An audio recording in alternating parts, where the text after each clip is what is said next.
celestial, mga tao at demonyo ay nakakulong sa walang katapusang digmaan. Ang tunggalian ay umabot hanggang sa pinakadulo ng apokalipto. Ang mga anghel ay nakipaglaban ng buong tapang. Ang kanilang nagdiningning na liwanag sa paligid ng digmaan ay nagbabalot ng kadiliman. Kabilang sa kanila si Solivagus, isang piling mandirigma na nakipaglaban sa tabi ni Vega. Ang anghel na minamahal niya nang higit pa sa anumang liwanag sa kalangitan. Walang pag-aalinlangan, sumugod siya sa digmaan.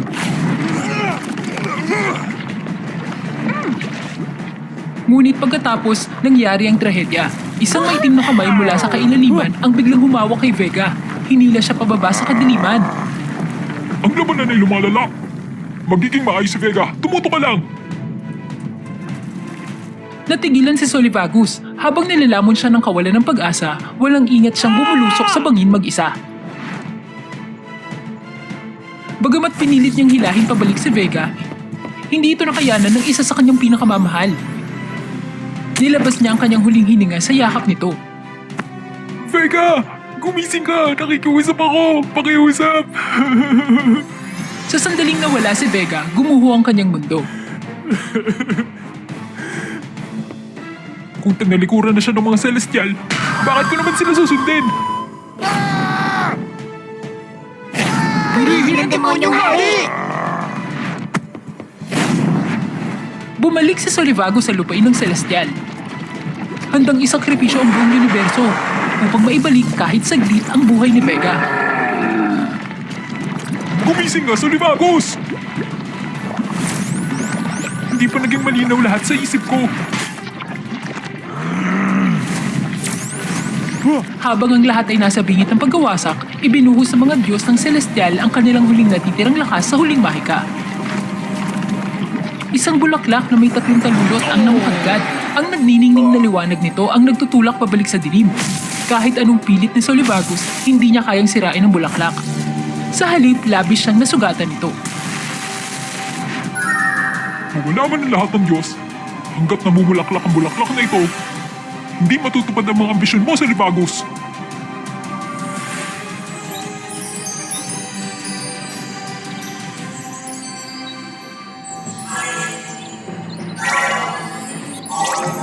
At pagkatapos, dumating ang nakamamatay na araw. Ang bulaklak sa wakas ay tuluyang namulaklak. Mula sa loob nito, lumitaw si Celestia, ang diyosa ng pag-ibig ng celestial. Pagkatapos ay sumunod si Valentine, ang mortal na diyosa ng pag-ibig. At ang huli, si Noctura, ang itim na diyosa ng pag-ibig. Ang balanse ng 3 kaharian ay nagbago. Ang lupain ng demonyo ay lumiit at binalot ng liwanag ang mga anino. Wala na si Solivagus. Mula ngayon, ako na ang diyosa ng pag-ibig sa lupain ng demonyo. Mas mabuting sumunod kayong lahat. Kaya nagsimula ang isang bagong panahon. Bagamat natapos ang digmaan at naibalik ang kapayapaan, nanatiling hati ang 3 kaharian. Si Celestia, ang celestial na diyosa ng pag-ibig, ay mahigpit at mataas. Naniniwala siya na ang pag-ibig ay dapat manatiling dalisay at walang bahid ng pagdarasa. Diyosa ng pag-ibig, pagpalain mo kami. Gusto talaga naming magsama. Masyadong madilim ang puso mo para maging karapat-dapat sa celestial na pag-ibig. Samantala ang kanyang nakababatang kapatid, si Noctura, ang itim na diyosa ng pag-ibig, ay ligaw at suwail. Pag-ibig? Isang munting panganib, kaunting sakit, at ano pa? Paghihirap! At pagkatapos, nandun si Valentine, ang mortal na diyosa ng pag-ibig. Naniniwala siya na ang pag-ibig ang nagpapatibay sa mga tao na dapat silang malayang magmahal sa kanilang sariling paraan, magdulot man ito ng saya o sakit. Isang araw, gagalingin niyo yung puso at pagkatapos ay mahahanap mo ulit ang nawawalang piraso nito.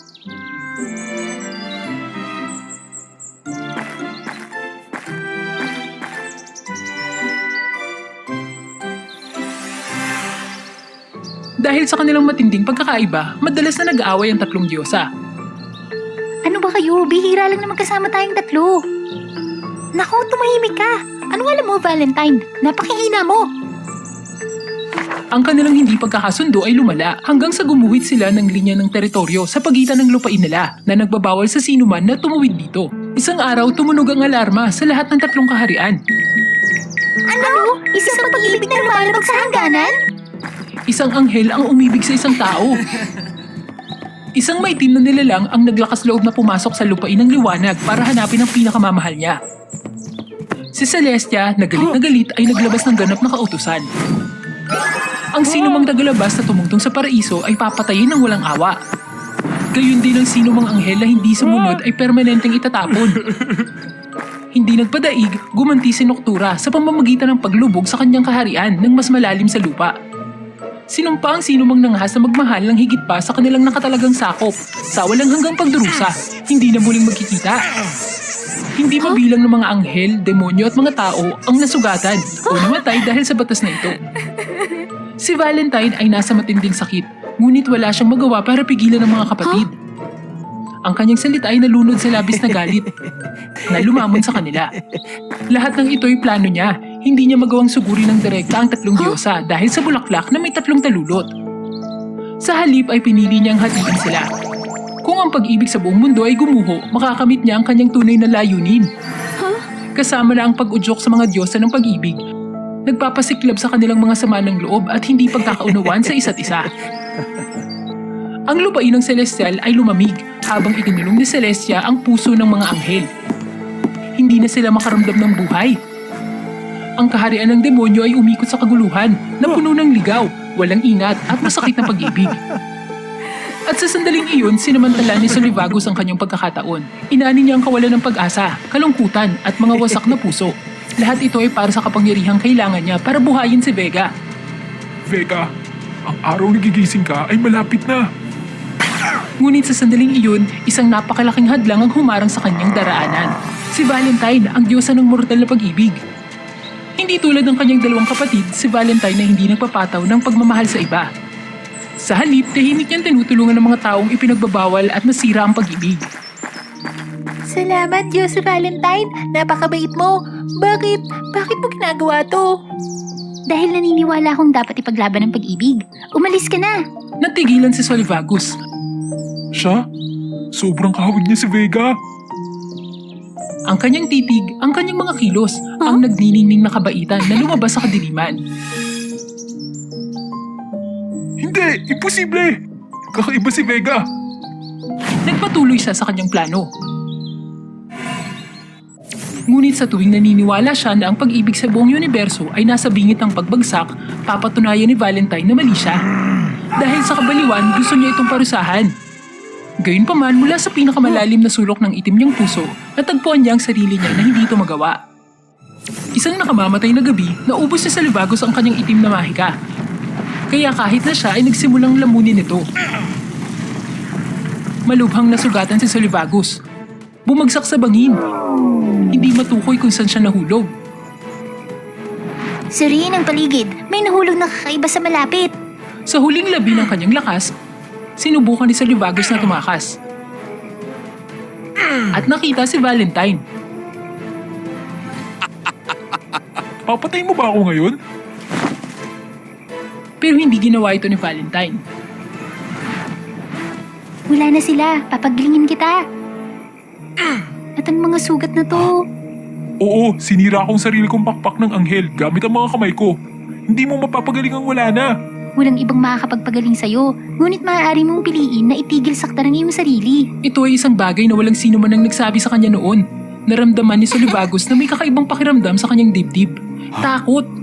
Hindi sa kanyang mga kaaway, kundi sa emosyon sa loob niya. Sa kanyang malambot na kamay, marahan na naghihilom ang mga sugat sa kanyang katawan. Si Solivagos ay unti-unting nakatulog ng payapa.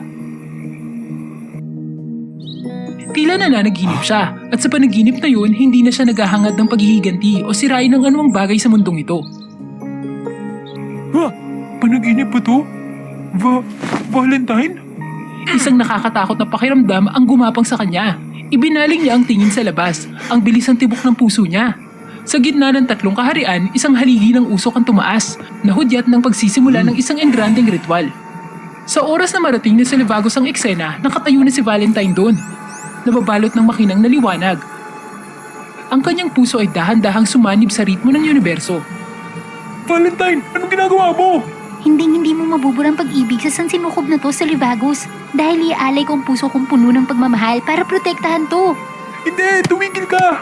Ako, hindi na ako magnanakaw ng pag-ibig. Susuko na ako, itigil mo lang to! Huli na, kahit ikaw, mabuhay ka ng maayos sa Livagos. Sa mga nilalang ng 3 kaharian, tandaan nito, ang pag-ibig ay hindi kukupas hanggat ito'y aalagaan ng may katapatan. Hindi ito pwedeng mangyari! At kasama nito, naging puso ng 3 kaharian si Valentine.